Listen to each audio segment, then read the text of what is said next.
ஒரு சிறிய கிராமத்தில் வாழ்ந்த ஒரு வயதான பெண்மணியின் கதை இது.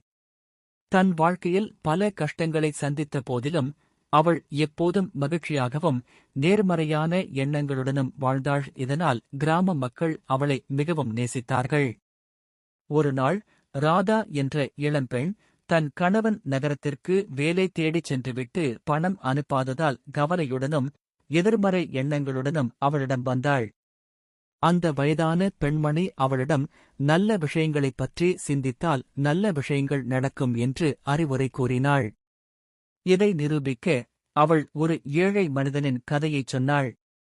அந்த மனிதன் தனக்கிருக்கும் நல்ல விஷயங்களை நினைத்து மகிழ்ச்சியாக இருக்கத் தொடங்கிய பிறகு அவரது வாழ்க்கை எப்படி மாறியது என்பதை விவரித்தாள்.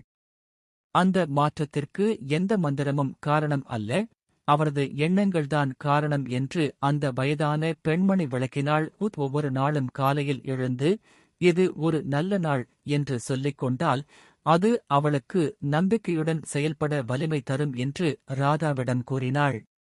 ராதா அந்த அறிவுரையை பின்பற்றினாள். சில வாரங்களுக்குப் பிறகு அவளது கணவனிடமிருந்து ஒரு கடிதம் வந்தது. அதில் அவன் ஒரு வேலை கிடைத்திருப்பதாகவும் பணம் அனுப்புவதாகவும் கூறியிருந்தான்.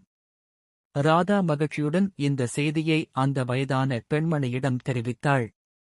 நேர்மறை சிந்தனை வாழ்க்கையில் நல்ல விஷயங்களை ஈர்க்கும் என்றும் நம்பிக்கையுடன் பிரச்சினைகளை எதிர்கொள்ள உதவும் என்றும் அந்த பெண்மணி மீண்டும் விளக்கினாள். ராதாவிடம் நடந்த இந்த மாற்றம் கிராமம் முழுவதும் பரவியது. அதன் பிறகு கிராமத்தின் மற்றவர்களும் அந்த வயதான பெண்மணியிடம் வந்து ஆலோசனை கேட்கத் தொடங்கினர்.